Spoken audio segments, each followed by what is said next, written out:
ये डोगरा माता जी, बाबा साहेब अम्बेडकर जी और बिरसा मुंडा जी और टांटिया मामा जी, गुलाम महाराज जी, एकलव्य जी की धरती को मैं नमन करती हूँ।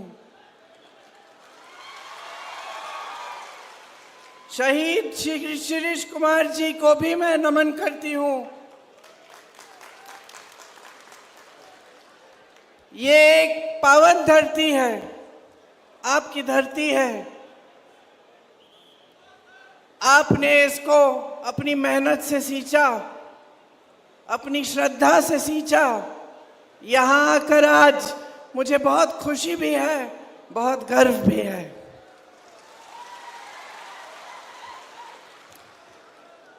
मेरी दादी इंदिरा गांधी जी यहाँ आया करती थी। मुझे अभी चन्नीताला जी बता रहे थे कि हमेशा जब जब चुनाव का प्रचार शुरू होता था, हमेशा यहीं से वो प्रचार को शुरू करती थी। उनका आदिवासी समुदाय के साथ एक बहुत गहरा रिश्ता था। एक ऐसा रिश्ता था जिसमें आपका पूरा आदर था। वो हमेशा कहती थी कि आपकी जो संस्कृति है वो दुनिया की सबसे अच्छी, सबसे मजबूत संस्कृति है। जब भी आपके बीच आती थी और आपके जीवन की समस्याओं को देखती थी, समझती थी, आप हमेशा उनको कुछ छोटा बनाकर कुछ देते थे। वो सारी चीजें आज भी उनके घर में रखी हुई हैं। राहुल और मैं छोटे थे, वो हमें दिखाती थी कि देखो, अगर वो दिखाती थी कि कहाँ से आई हैं ये चीज़ें, आदिवासियों ने जो बनाई। आपने अगर एक टोकरा भी दिया होता तो उस टोकरे को भी संभाल के वो अपने कमरे में रखती।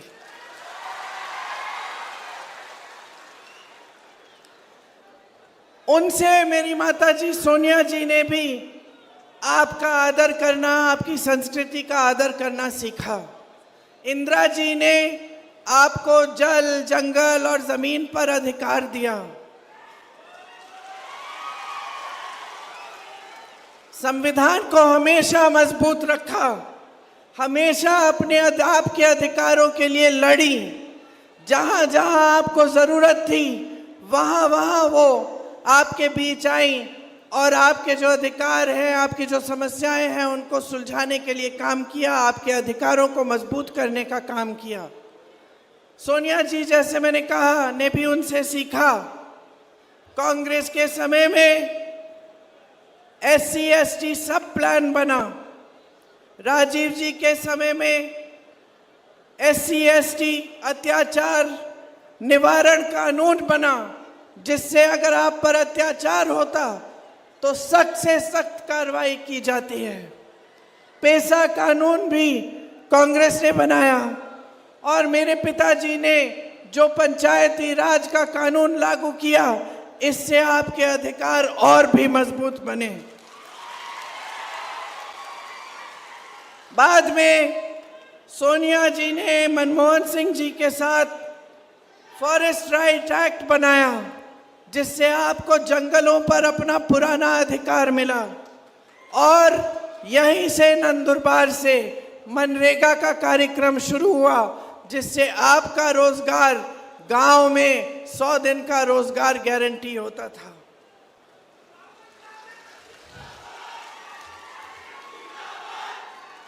मेरे भाई राहुल गांधी जी आज देश में एक नेता होंगे जिन्होंने कन्याकुमारी से कश्मीर तक 4000 किलोमीटर की यात्रा पैदल की। ये यात्रा आपकी ज़रूरतों को समझने के लिए थी। ये यात्रा आपके बीच आनी थी। शायद ही कोई ऐसा नेता होगा हमारे देश में जो आपकी समस्याओं को समझने के लिए, आपसे मिलने के लिए 4000 किलोमीटर पैदल चला हो। 4 महीनों तक चला और उसके बाद एक और यात्रा निकाली मणिपुर से मुंबई तक। कुल 8000 किलोमीटर आपके बीच आने के लिए, आपसे मिलने के लिए, आपके दुखों को समझने के लिए, आपकी कठिनाइयों को समझने के लिए। देखिए, हमारी जो राजनीतिक परंपरा है, हमारी जो राजनीतिक परंपरा है कांग्रेस पार्टी की, उसकी नींव महात्मा गांधी जी ने डाली। महात्मा गांधी जी ने क्या कहा था कि सत्य के पथ पर चलना है, और उसी पथ पे चलते चलते कांग्रेस के सब नेताओं ने, जितने भी महान नेता रहे हैं, ये सीखा कि लोकतंत्र में जनता सर्वोपरि होती है, कि हमारा काम है, हमारा धर्म है आपकी सेवा करना, हमारा दायित्व है कि हम आपके बीच आए और ये समझें कि आपका जीवन क्या है। लेकिन भाजपा की एक विपरीत विचारधारा है। उनकी विचारधारा आपकी संस्कृति को समझती नहीं है, आदर नहीं करती। जहां जहां मौका मिलता है वो आपकी संस्कृति को बदलने की कोशिश करते हैं। वो आपकी संस्कृति, जिस तरह से आप जंगल का आदर करते हैं, पेड़ों का आदर करते हैं, जानवरों का देखभाल करते हैं, जिस तरह नदियों को आप आदर करते हैं, नदियों का पानी आप पूजते हैं, ये सब चीजें भाजपा को ना समझ आती हैं और ना भाजपा के नेता इसका आदर करते हैं। जहां जहां आदिवासियों पर अत्याचार हुआ है, बड़े से बड़ा नेता, प्रधानमंत्री मोदी जी जितने बड़े नेता और उनके सारे मंत्री चुप रहे हैं। आपने मणिपुर में देखा होगा, एक महिला के साथ बहुत अत्याचार हुआ, उनको निर्वस्त्र करके सबके सामने लाया गया, वहां बहुत मौतें हुई, घर जलाए गए, लोग लड़े एक दूसरे से, लेकिन हमारे प्रधानमंत्री चुप रहे। अत्याचार हुआ, उन्होंने रोकने के लिए एक उंगली नहीं उठाई, कुछ नहीं किया। मध्य प्रदेश में एक आदिवासी भाई के ऊपर भाजपा के ही कार्यकर्ता ने पेशाब किया, उस समय कोई कार्रवाई नहीं हुई। वीडियो बना, पूरे देश भर में वायरल हुआ, भाजपा के नेताओं ने कुछ बोला भी नहीं। बाद में चुनाव आने लगा तो उस समय भाजपा के नेता उसके घर गए और उससे माफी मांगी, लेकिन जब तक चुनाव आया तब तक कोई कार्रवाई नहीं की थी। ये है इनकी सच्चाई। आपकी संस्कृति पर लगातार हमला करते हैं, आपकी आवाज को दबाते हैं। जहां जहां आप उठते हैं अपने अधिकारों के लिए लड़ने के लिए, जहां जहां आपकी आवाज बुलंद होती है, वहां आपको दबाने की कोशिश होती है। आपकी जमीनें बड़े बड़े उद्योगपतियों, खरपतियों को देने का काम होता है।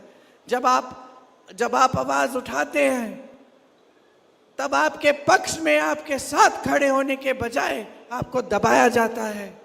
हेमंत सोरेन जी इकलौते आदिवासी मुख्यमंत्री हैं इस देश में। आज चुनाव चल रहा है झारखंड में और उनको जेल में डाल दिया गया है। उन पर हमला बार बार भाजपा कर रही है। तो आपके कौम पे, आपके समुदाय पे, आपके समाज पे लगातार भाजपा और आरएसएस का हमला है। फिर यहां मंचों पर आकर बड़ी बड़ी बातें कहते हैं। राष्ट्रपति जी, आज हमारी श्रीमती द्रौपदी मुर्मू एक आदिवासी महिला है। उन्होंने अपने जीवन में कितना काम किया है, उस काम को पहचाना गया है और उनको सम्मान दिया गया है।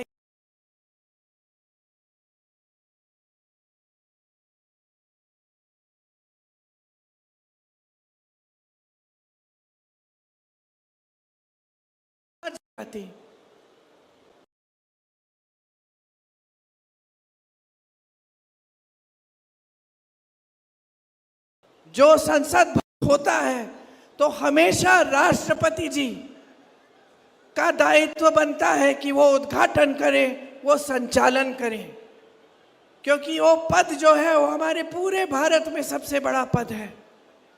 यहाँ मोदी जी एक नया संसद भवन बनाते हैं, हजारों करोड़ रुपए खर्चते हैं, खुद उद्घाटन करते हैं उसका। हमारी राष्ट्रपति जी को नहीं बुलाते उद्घाटन के लिए, नहीं बोलते कि आप उद्घाटन करिए, पूरी तरह से आदर नहीं करते। जो आदर, जो सम्मान उनको मिलना चाहिए हमारी राष्ट्रपति होते हुए, वो नहीं मिलता। मंदिर का उद्घाटन होता है, प्रधानमंत्री जी खुद करते हैं, राष्ट्रपति जी से नहीं करवाते। आपको सोचना चाहिए कि एक तरफ जो बोलते हैं वो है और दूसरी तरफ जो करते हैं आई है। एक तरफ वो अच्छी अच्छी बातें बोलते हैं, आपको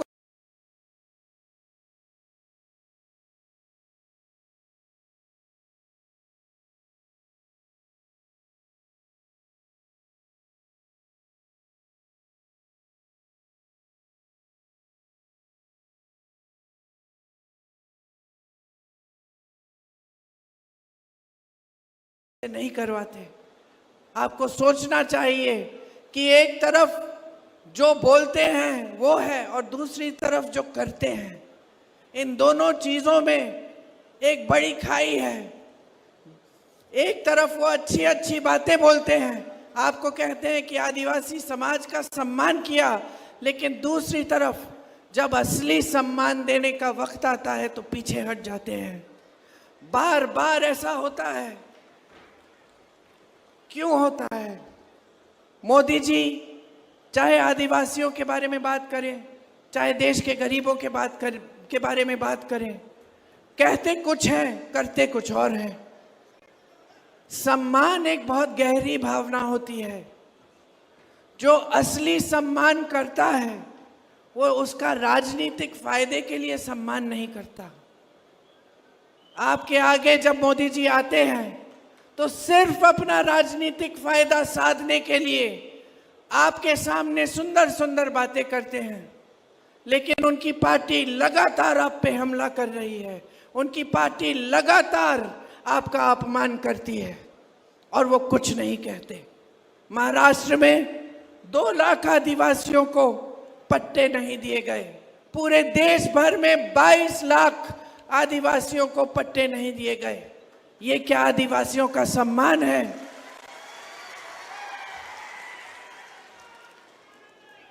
मोदी जी यहां आए थे कल, पता नहीं आपने उनका भाषण सुना कि नहीं। उन्होंने कहा कि मैं शबरी का पुजारी हूं, ऐसा कहा।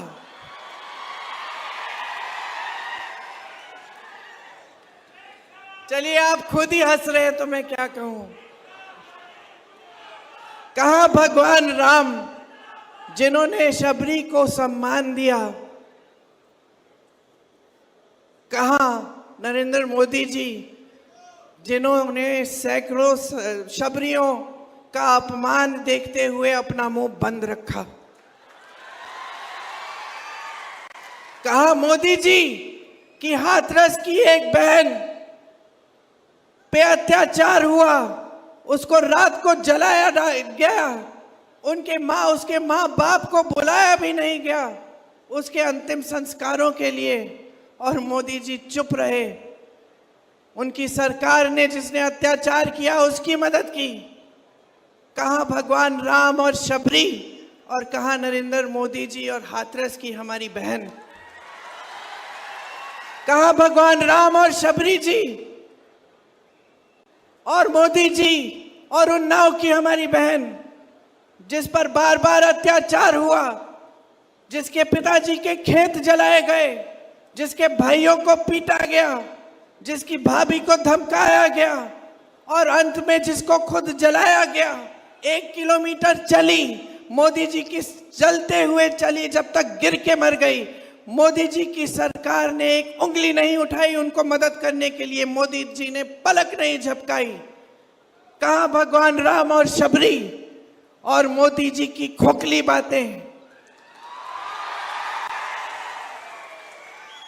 हमारी ओलंपिक की खिलाड़ी मेडल जीत के आती हैं, मोदी जी उनको घर बुलाते हैं, उनको चाय पिलाते हैं, उनके साथ फोटो भी खिंचाते हैं। सारे अखबार लिखते हैं कि मोदी जी थे तो मुमकिन था हमारी खिलाड़ियां मेडल लेके आई।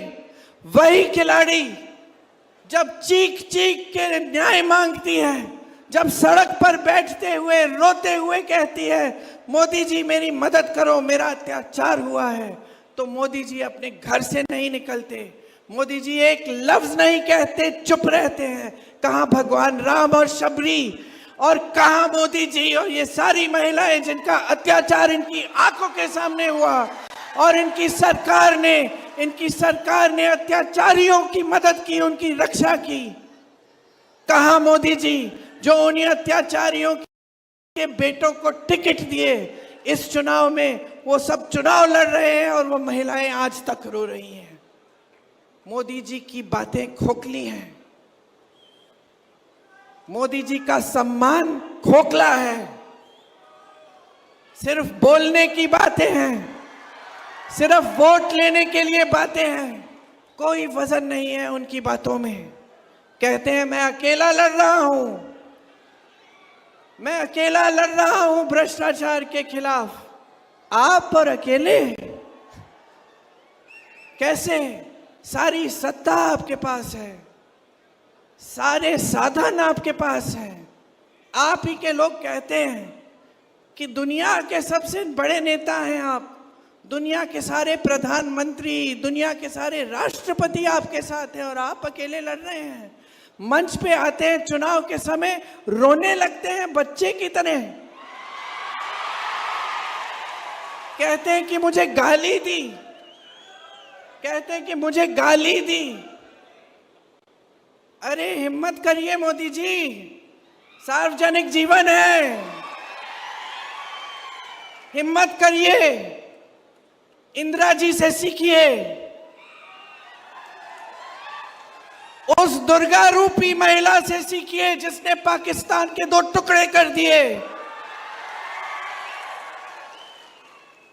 कितनी हिम्मत थी, उनसे सीखिए, देखिए क्या होती है हिम्मत, क्या होती है दृढ़ता, क्या होती है वीरता।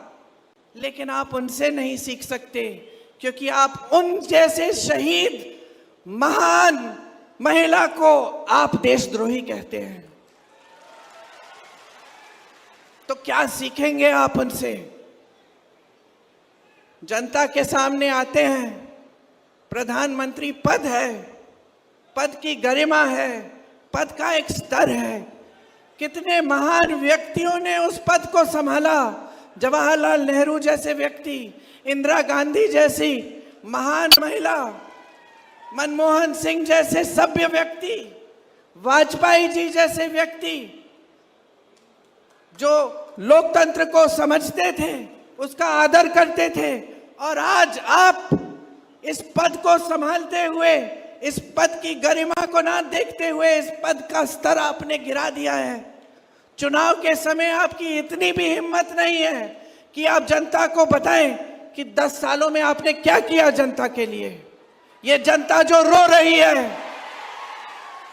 ये मेरे आदिवासी भाई बहन जो महंगाई की वजह से रोज रो रहे हैं, ये मेरी बहनें जो यहाँ बैठी हैं, जो दुकान जाती हैं कुछ खरीदने के लिए खाली हाथ वापस आती हैं, आधी चीजें छोड़ के आती हैं, सोचती हैं कि कल ले लूंगी, कभी और ले लूंगी, अभी जितना ले सकती हूं उतना ही लूं। आप ताली बजा रही हैं, आपका कितना संघर्ष का जीवन है। मोदी जी समझ पाते हैं इसको, वो जानते हैं कि आप मजदूरी भी करो तो मजदूरी करने के बाद घर आती हो, घर पूरा संभालती हो, खाना बनाने का काम, सफाई का काम, बच्चों की परवरिश का काम, और ये सारी चीजें दिल में ये घबराहट लेके करती हो कि आगे क्या होगा, अगर बच्चा बीमार पड़ जाएगा इलाज कैसे कराऊंगी, घर में मरम्मत करनी है तो पैसे नहीं है, चाहे जितनी भी मेहनत कर रही हूं, चाहे मेरा पति, मेरे बच्चे जितनी भी मेहनत कर रहे हो, पूरी नहीं हो रही है मेहनत, कमाई काफी नहीं है। इलाज के लिए काफ़ी नहीं है, बच्चों की शिक्षा के लिए काफ़ी नहीं है, कुछ सामान खरीदना है, कोई त्योहार है उसके लिए काफ़ी नहीं है, बच्चों की वर्दी खरीदनी है, बच्चों की फीस भरनी है, काफ़ी नहीं है, शिक्षा करानी पड़ती है। आप बच्चों की जब शिक्षा करानी पड़ती है आपको कर्ज लेना पड़ता है, बेटी की शादी होती है कर्ज लेना पड़ता है, नुकसान हो गया खेती में तो भुगतान नहीं मिलता, कर्ज लेके काम चलाना पड़ता है और आपका कर्ज वापस नहीं करता कोई। क्या समझ सकते हैं इस बात को मोदी जी, जो आकर आपके सामने अपनी मुसीबतें गिनाते हैं, जो आकर आपके सामने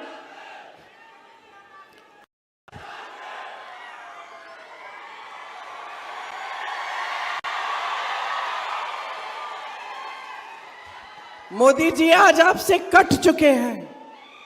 यहां आते हैं बड़े बड़े मंचों पर, आपने देखा होगा उनके पास भी कोई नहीं आता, उनके सलाहकार भी उनसे डरते हैं, उनके बड़े बड़े नेता भी उनसे डरते हैं। उनको सच कौन बताएगा, उनको ये सच्चाई कौन बताएगा कि इस देश का जो गरीब है आज पिस रहा है, इस देश का किसान कमा नहीं पा रहा है, खाद नहीं मिल रहा है, पेट्रोल डीजल का दाम इतना बढ़ चुका है कि खेती करनी मुश्किल हो चुकी है।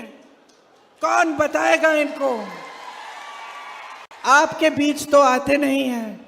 इंदिरा जी की फोटो निकालिए, आपके घरों में आई है।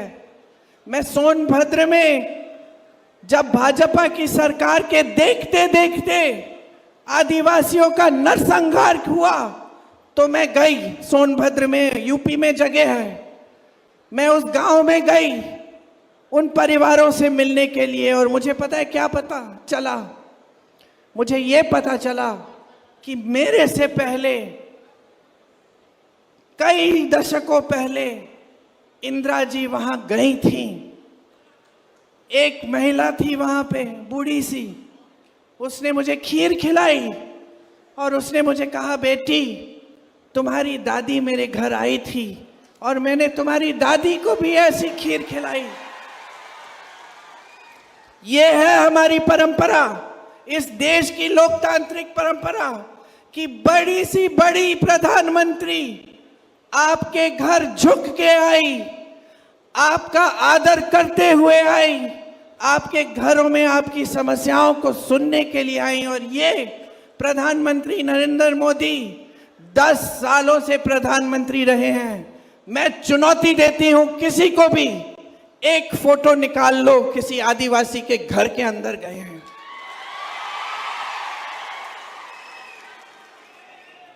एक बार आपके पास नहीं आए।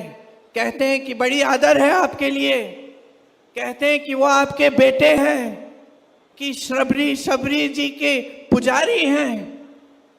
क्या मतलब है इन बातों का जब इन बातों में वजन ही नहीं है? प्रधानमंत्री हैं, इनकी बात में वजन होना चाहिए। अगर मंच पे खड़े होकर इन्होंने आपको कहा था कि सारा काला धन वापस लाएंगे, आपके खातों में 15 लाख रुपए डालेंगे, तो आना चाहिए था। अगर आपको कहा था कि 2 करोड़ रोजगार बना के देंगे, तो वो बनाने चाहिए थे। अगर आपको कहा था कि आपकी अधिकारों की रक्षा करेंगे, तो आज उनका एक एक नेता संविधान को बदलने की बात क्यों कर रहा है? किसने हिम्मत दी? किसने इजाजत दी? मोदी जी ने दी। मोदी जी उन लोगों के साथ गाड़ी में बैठ के रोड शो करते हैं, भाषण देते हैं मंचों पे, और फिर कहते हैं कि संविधान को बदलेंगे नहीं। किसने इजाजत दी उनके हर प्रत्याशी को इस बात को कहने के लिए? हर बार उन्होंने यही करके दिखाया है। उन्होंने इस देश में एक ऐसी राजनीति स्थापित की है जो सिर्फ और सिर्फ सत्ता के लिए चलती है। ये पहली बार इस देश में हुआ है। इस देश की राजनीति सेवा पर आधारित रही है। इस देश की राजनीति का एक एक महापुरुष इस देश के लिए जान देने के लिए तैयार हुआ है। लेकिन आज आपका कोई आदर नहीं है। आप एक सरकार चुनते हैं, वोट देकर सरकार बनाते हैं। महाराष्ट्र में आपने अपनी सरकार बनाई, क्या किया मोदी जी ने? आदर किया कि जनता ने बोला है हमें भाजपा की सरकार नहीं चाहिए, हमें अपनी सरकार चाहिए जो हमारे लिए काम करे। क्या आदर किया? आदर नहीं किया।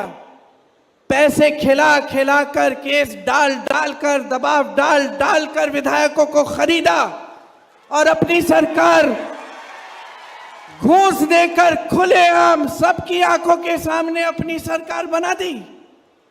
लोकतंत्र के विपरीत ये कैसे प्रधानमंत्री हैं? और ये देश की मीडिया क्या कहती है? वाह वाह, मोदी जी हैं तो मुमकिन है। वाह वाह, ये तो सिर्फ मोदी जी कर सकते हैं। हाँ, मुझे खुशी है कि सिर्फ मोदी जी करें ऐसी चीजें, क्योंकि हम ऐसा कभी नहीं करेंगे। अगर आपने लोकतंत्र के तहत अपना वोट डालकर एक सरकार को चुना है तो घूस देके 100-100 करोड़ रुपए देके विधायकों को हम उस सरकार को कभी नहीं गिराएंगे। करने दीजिए मोदी जी को, लेकिन सबक सिखाइए। बहुत हो गया है। इस देश की सारी संपत्ति इन्होंने अपने बड़े बड़े खरबपति मित्रों को दे दी। देश का कोयला, देश की सड़कों का ठेका, देश की बिजली, देश के हवाई अड्डे, देश के बंदरगाह, ये किसके थे? मोदी जी के थे। जेब से निकाले थे उन्होंने। इस देश की जनता ने अपनी मेहनत से बनाए, खून पसीना बहाकर बनाया। जितने नेता रहे इनसे पहले, ये जो 70 साल का रट रखते हैं कि कुछ नहीं हुआ, ये सब तो बना 70 सालों में जो तुम बेच रहे हो, नहीं तो बेचते कैसे? मैं गिना सकती हूं आपको। IIT, IIM, ISRO, DRDO, Bhakra Nangal dam, आप नाम लीजिए, कांग्रेस ने बनाया। आप नाम लीजिए, आपकी मेहनत से बना।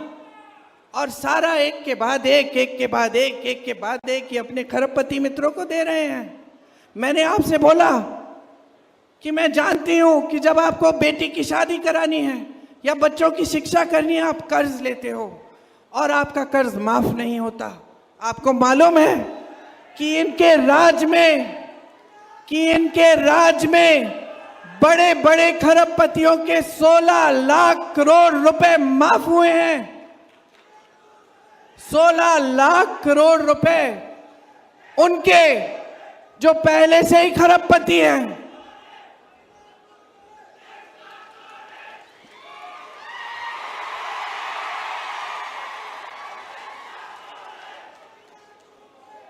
बोलूं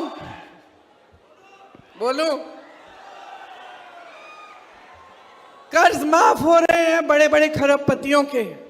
मैं जब यूपी में काम कर रही थी, वहां किसानों का गन्ना का भुगतान 15,000 करोड़ रुपए थे। मैं हर मंच पे चीख रही थी, चिल्ला रही थी कि मोदी जी, योगी जी, इनका भुगतान करो। गन्ना किसान का पैसा है, उसको लौटाओ। मालूम है मोदी जी ने क्या किया? क्या किया? अपने लिए 2 हवाई जहाज खरीदे 16,000 करोड़ के, लेकिन गन्ने के किसान को 15,000 करोड़ देने के लिए उन्होंने कहा पैसे नहीं है इस देश में। हम कर्ज माफी की बात करते हैं, कांग्रेस ने बार बार किसानों का कर्ज माफ किया। हम करते हैं, मोदी जी कहते हैं कि अर्थव्यवस्था ठप हो जाएगी, पैसे नहीं है। क्यों भाई? आपके जहाज खरीदने के लिए पैसे हैं, आपके बड़े बड़े दोस्तों को देने के लिए पैसे हैं, वो बड़ी बड़ी शादियां करें। लेकिन किसान अपनी बेटी की शादी जब करता है तो कर्ज लेता है और फिर कर्ज चुका नहीं पाता, आत्महत्या करता है। मैं ऐसे किसानों के घर में गई हूं जो खाद की कतार में खड़े खड़े गिरकर मर गए। क्योंकि घर जाने की हिम्मत नहीं थी, कहीं कतार छोड़ दूं तो मुझे खाद नहीं मिलेगी। मैं ऐसे किसानों के परिवारों से मिली हूं जिन्होंने 50,000 रुपए के लिए, 1,00,000 रुपए के कर्ज के लिए आत्महत्या कर डाली। बच्चियां रो रही हैं, आगे सब कुछ अंधकार में है और इस सरकार ने कुछ नहीं किया। ये मोदी जी गरीबों के मसीहा, कुछ नहीं किया इन्होंने, ये तो खरबपतियों के मसीहा हैं। इस देश में कभी ऐसे प्रधानमंत्री नहीं हुए, कभी, मैं दावे के साथ कह सकती हूं, जो एक भी दिन आपके घरों में नहीं आए, आपके गांव में नहीं आए, आपकी खेती में नहीं आए। इनको बहुत हिम्मत दे दी है आपने, बहुत समर्थन दे दिया है। अब सच्चाई भी देख लो इनकी। ये जो टीवी पे आपको दिखता है ये सच्चाई नहीं है। ये सारे टीवी के चैनल बड़े बड़े खरबपतियों की है, 60 गांठ है इनकी। इलेक्टोरल बॉन्ड स्कीम लाए मोदी जी, कहते हैं कि भ्रष्टाचार के खिलाफ लड़ रहे हैं। ऐसी स्कीम तो कोई नहीं लाया था कि जो भी चंदा देगा उसका नाम गुप्त होगा। ये स्कीम लाए मोदी जी। फिर न्यायपालिका में कहा गया कि ये सूची जारी करो, सब जनता को जानना चाहिए किसने किसको चंदा दिया। अचानक मोदी जी बदल गए, खुद स्कीम बनाई, अब कहने लगे कि मैंने इसको पारदर्शी कर दिया सूची को। जबकि सूची पारदर्शी तब हुई जब न्यायपालिका ने कहा कि करो। क्या पता चला किस किसने चंदा दिया। आपको कोविड की वैक्सीन लगी थी, किस किस को लगी, हाथ उठाओ। भी लगी, आपको नहीं लगी? अच्छा, हमको तो लगी दो। कोविड की वैक्सीन पूरे देश के लिए एक कंपनी ने बनाई, उस कंपनी से भी चंदा लिया मोदी जी ने 52 करोड़।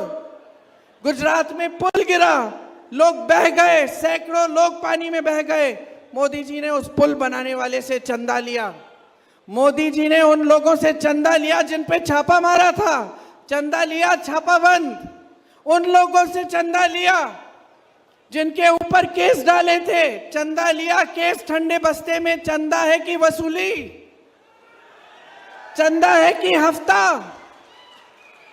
ये प्रधानमंत्री हैं क्या जिन्होंने पद का स्तर इतना गिरा दिया? तो अब समय आ गया है, देश की सच्चाई आपके सामने है।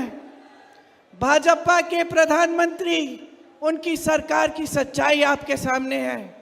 10 साल हो गए, आपके जीवन में तरक्की नहीं आई, कोई सुनहरा सपना साकार नहीं हुआ, किसी को रोजगार नहीं मिला।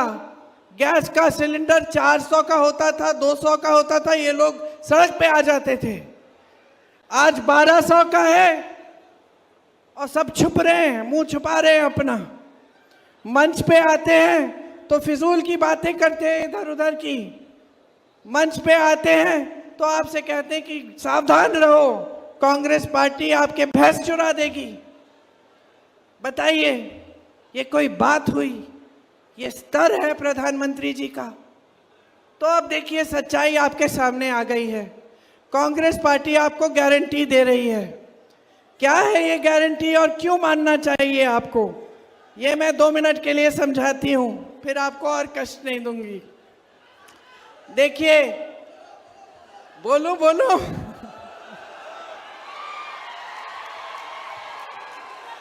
मैं तब तक इस चुनाव में मैं तब तक बोलूंगी जब तक मेरी आवाज बंद नहीं हो जाए, खत्म नहीं हो जाए। इस चुनाव में मैं तब तक बोलूंगी जब तक आपने इनको खदेड़ नहीं दिया अपने सरकार से।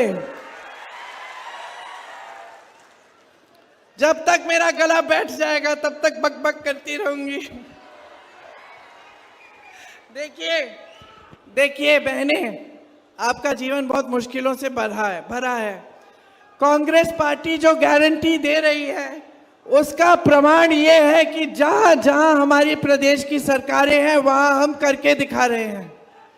आप कर्नाटका में पूछो, तेलंगाना में पूछो, आप छत्तीसगढ़ में जब हमारी सरकार थी वहां पूछिए, राजस्थान में पूछिए, जहां हमारी सरकार थी, कांग्रेस ने क्या किया। राजस्थान में बताएंगे कि 25 लाख का स्वास्थ्य बीमा दिया था, जिससे आपके हार्ट ऑपरेशन तक मुफ्त में होते थे। 25 लाख तक सारे इलाज गरीबों के लिए मुफ्त में होते थे। ये हमने किया, करके दिखाया, और हम पूरे देश में ये लागू करना चाहते हैं कि अगर कोई भी बीमार पड़े उसका इलाज 25 लाख तक मुफ्त होगा। ये हमारी गारंटी है। हमारी गारंटी है कि हर गरीब परिवार की सबसे बड़ी महिला को उसके खाते में हम सालाना 1 लाख रुपए डालेंगे। हमारी गारंटी है कि जो नौजवान स्नातक पास है उसको हम पहली नौकरी पक्की दिलवाएंगे, जिसमें उसको सालाना कम से कम 1 लाख रुपए मिलेंगे। हमारी गारंटी है कि जो 30 लाख पद मोदी जी की सरकार ने खाली छोड़े उनको हम भरेंगे, कि नौकरियों के लिए आवेदन शुल्क खत्म होगा। हमारी गारंटी है कि मेरे किसान भाइयों को न्यूनतम समर्थन मूल्य कानून के तहत मिलेगा। कानून बनाएंगे कि ये आपका कानूनी अधिकार बन जाएगा। आपको आज आपके कर्ज माफ नहीं होते, इसके लिए एक स्थायी आयोग बनाएंगे, ताकि जब जब आप कर्ज के संकट में हैं आप उस आयोग से मदद ले पाएंगे। खेती के हर सामान से हम जीएसटी को हटाएंगे, खत्म करेंगे। देश भर में श्रमिकों के लिए न्यूनतम मजदूरी हम 400 रुपए की करवाएंगे, ये कानून बनाएंगे। अगर इससे कम आपको किसी ने मजदूरी देने की कोशिश की तो वो कानून का उल्लंघन कर रहा होगा, उस पर कार्रवाई होगी। शहरों में जैसे मनरेगा गांव में है, उसी तरह से हम शहरों में 100 दिन का रोजगार आपको गारंटी देंगे, मनरेगा की तरह। SC ST सब प्लान को हम लागू करेंगे। आपके लिए, आदिवासियों के लिए एक विशेष बजट लाएंगे। भूमिहीनों को हम जमीन दिलवाएंगे। वन अधिकार कानून वाले पट्टों को का 1 साल में हम फैसला कराएंगे, जहां जहां फैसला नहीं हुआ है। जहां आदिवासी संख्या ज्यादा है उन सारे क्षेत्रों को हम अनुसूचित क्षेत्र घोषित करेंगे, ताकि आपको सारी सुविधाएं मिल पाए। भूमि अधिग्रहण कानून को जिसमें संशोधन किया है भाजपा की सरकारों ने, वो संशोधन हम हटवाएंगे और फिर से सही कानून लागू करेंगे। देखिए, आप तय करिए आपको इस देश में कैसे नेता चाहिए। आपको ऐसे नेता चाहिए जो 4000 किलोमीटर चलने का कष्ट करे, कि आपके पास आकर आपकी समस्याओं को समझे, या आपको ऐसे नेता चाहिए जिनके कुर्ते पे एक धूल का दाग नहीं दिखता, जो आपके बीच आने से कतराते हैं, डरते हैं। कैसे नेता चाहिए जो आपके आंसू पोंछे, या यहाँ स्टेज पे आके नकली आंसू, मगरमच्छी आंसू दिखाए आपको। कैसे नेता चाहिए? कैसे नेता चाहिए जो आपकी मुसीबतों को समझे, या जो आपके सामने आकर अपनी मुसीबतें गिनाए? आपको कैसा नेता चाहिए? जो हिम्मत वाला हो, खुल के बोले, निडर हो, चाहे कोई दबाने की कोशिश करे, चाहे कोई संसद से निकाले, चाहे कोई केस डाले, फिर भी सच्चाई बोले आपको, या ऐसा नेता जो झूठ पे झूठ बोले आपसे? कैसा नेता चाहिए?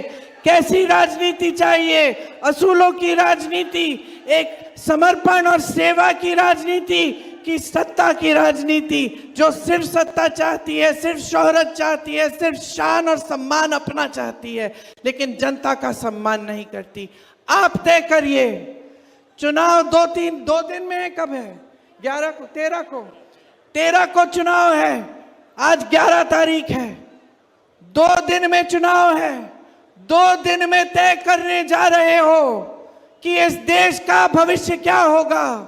इस देश का संविधान बचेगा, इस देश का लोकतंत्र बचेगा, आपके अधिकार बचेंगे, आपकी नई पीढ़ी के अधिकार मजबूत होंगे का भविष्य मजबूत होगा कि नहीं, तय करने जा रहे हो। अपना विवेक का इस्तेमाल, अपने विवेक का इस्तेमाल करो, सोचो समझो, ध्यान से मेरी बातों को सुनो, क्योंकि अगर गलत निर्णय ले लिया तो ये देश जिस दिशा में जा रहा है उसको कोई रोक नहीं पाएगा। इसके बाद ये मौका है कि आप लोकतंत्र को वापस स्थापित करो, आप अपने भविष्य को सुनहरा बनाओ, एक ऐसी सरकार लाओ जो आपकी संपत्ति वापस आपके हाथों में दे, किसी खरबपति के हाथों में नहीं। आपने बहुत ध्यान से मेरी बातें सुनी, अभी तक मेरी आवाज गई नहीं है, लेकिन आगे 2 मीटिंग और है मेरी, इसलिए मैं आपसे क्षमा चाहती हूं। अब मैं जाऊंगी, मेरी बातों को याद रखो, खास तौर से जब पोलिंग पे जाओगे उन महान नेताओं को याद रखो जो शहीद हुए इस देश के लिए, जिनका लहू इस देश की धरती में है। अपने नेताओं को याद रखो, ये स्वतंत्रता सेनानियों की भूमि है, शहीदों की भूमि है। इस धरती को नमन करते हुए, अपने शहीदों को याद करते हुए अपना वोट कांग्रेस पार्टी को दो, ताकि हम आपके लिए एक सच्ची सरकार बना के दिखा पाए। आप सबको बहुत बहुत धन्यवाद। जय हिंद।